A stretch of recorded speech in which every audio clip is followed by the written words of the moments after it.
கர்த்தரும் இரட்சகருமாகிய இயேசு கிறிஸ்துவின் இனிதான நாமத்தினாலே இந்த புதிய நாளிலும் உங்கள் ஒவ்வொருவரையும் தேவனுடைய ஜீவனுள்ள வார்த்தையின் மூலமாய் சந்திப்பதிலே நான் கர்த்தருக்குள் மகிழ்ச்சி அடைகின்றேன். ஏசாயா 40:31. கர்த்தருக்கு காத்திருக்கிறவர்களோ புதுபெலன் அடைந்து கழுகுகளைப் போல சட்டைகளை அடித்து எழும்புவார்கள். அவர்கள் ஓடினாலும் இளைப்படையார்கள், நடந்தாலும் சோர்ந்து போகார்கள். Isaiah 40:31.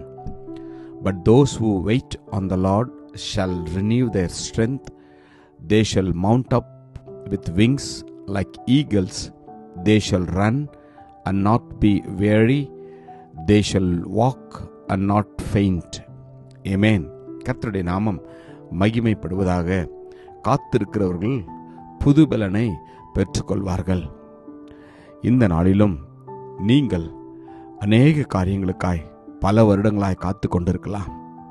கர்த்தர் இந்த நாளிலே எனக்கு செய்வாரோ என்று ஒவ்வொரு நாளும் காத்து நீங்கள் ஒருவேளை ஏமாற்றமாய் இந்த நாட்களிலே காணப்படலாம். இந்த நாளிலே ஆவியானவர் நம்மை பார்த்து சொல்கிறார், நிச்சயமாகவே முடிவு உண்டு, உன் நம்பிக்கை வீண் போகாது. நீங்கள் காத்திருக்கிற உங்களுடைய காரியத்தை அவர் நிச்சயமாய் செய்து முடிப்பார். வேதத்தில் ஆபிரகாம் என்ற பக்தன் தேவன் தனக்கு கொடுத்த வாக்குத்தத்தத்தை பெற்றுக்கொள்ளும்படியாய் 25 வருடங்களாய் காத்திருக்க நேர்ந்தது. அவர் சொன்னதை செய்து முடித்தார். அவர் மனமாற மனிதர் அல்ல, நிச்சயமாய் அவர் செய்வார். நீங்களும் நானும் அந்த வார்த்தையை நம்பி விசுவாசத்தோடு பொறுமையோடு காத்திருக்கின்ற போது கர்த்தர் நமக்காய் சொன்ன காரியங்களை அவர் நிச்சயமாய் வாய்க்க செய்வார்.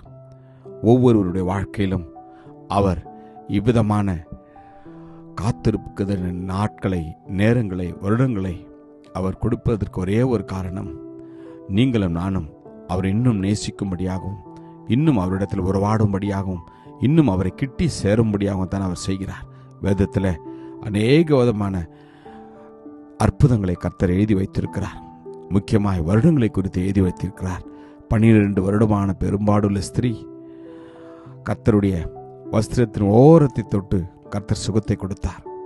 12 வருடமாய் அவருடைய முயற்சி எல்லாம் ஏமாற்றத்தை கொடுத்தது. ஆனால் தேவனுடைய சித்தத்தின்படி, அவர் நியமித்த நேரத்தின்படி அவளுக்கு கர்த்தர் சுகத்தை கொடுத்தார். 18 வருடமாய் குனியாயிருந்த ஸ்திரீ கர்த்தருடைய ஆலயத்திலே அவள் இருந்தாள். இயேசு கிறிஸ்து அவளுக்கும் சுகத்தை கொடுத்தார். இவ்விதமாய் நாம் சொல்லிக்கொண்டே போகலாம். இந்த நாளிலே நீங்கள் ஒருவேளை பல வருடமாய் காத்து கொண்டிருக்கலாம். உங்களுடைய அற்புதத்தினால் இன்றே கர்த்தர் உங்களுக்கு அதை செய்ய போகின்றார். நாம் விசுவாசிக்க வேண்டும். காத்திருக்கிறவர்கள் வெட்கப்பட்டு போவதில்லை. வேதம் சொல்கிறது, உம்மை நோக்கி காத்திருக்கிற ஒருவரும் வெட்கப்பட்டு போகாதபடி செய்யும். முகாந்திரம் இல்லாமல் துரோகம் பண்ணுகிறவர்களே வெட்கப்பட்டு போவார்கள் என்று. காத்திருக்கிறவர்கள் நிச்சயமாய் அவர்கள் பலனை பெற்றுக்கொள்வார்கள். அது மாத்திரமல்ல, அவர் நமக்கு கொடுக்க போகிற அந்த நாள் வரும் வரைக்கும் பொறுமையோடு காத்திருக்கும்படியான பலனை அவர் நமக்கு கொடுப்பார். கர்த்தருக்கு காத்திரு, அவர் உன் இருதயத்தை ஸ்திரப்படுத்துவார். திடமனதாக இருந்து கர்த்தருக்கே காத்திரு என்று வேதம் சொல்கிறது. இந்த நாளிலே நாம் காத்திருப்போமா? கர்த்தர் உங்களுடைய காத்திருக்குதலை அவர் இந்த நாளிலே அவர் பதில் கொடுப்பார். காத்திருப்புதலுக்கு ஒரு முடிவை அவர் கொடுத்து நிச்சயமாகவே உங்களை அவர் மகிழச் செய்வார். ஜெபிப்போமா? கிருபையும் இரக்கம் நிறைந்த நல்ல தகப்பனே, இந்த நல்ல நாளுக்காக உமக்கு நன்றி அப்பா. தகப்பனே, பல வருடங்களாய் தங்களுடைய அற்புதத்திற்காய், தங்களுடைய வாக்குத்தத்தங்கள் நிறைவேறும்படியாய் காத்திருக்கிற ஒவ்வொரு தனிநபர்களுடைய வாழ்க்கையிலும், குடும்பத்தின் வாழ்க்கையிலும் நீர் இந்த நாளிலே அப்பா நீர் பதில் கொடுத்து ஒவ்வொருவரையும் மகிழ பண்ணும்படியாக வேண்டுகிறோம். நீர் அப்படி செய்வதற்காக உமக்கு நன்றி. இயேசு கிறிஸ்துவின் வல்லமையுள்ள நாமத்தில் ஜெபிக்கிறோம் ஜீவனுள்ள நல்ல தகப்பனே.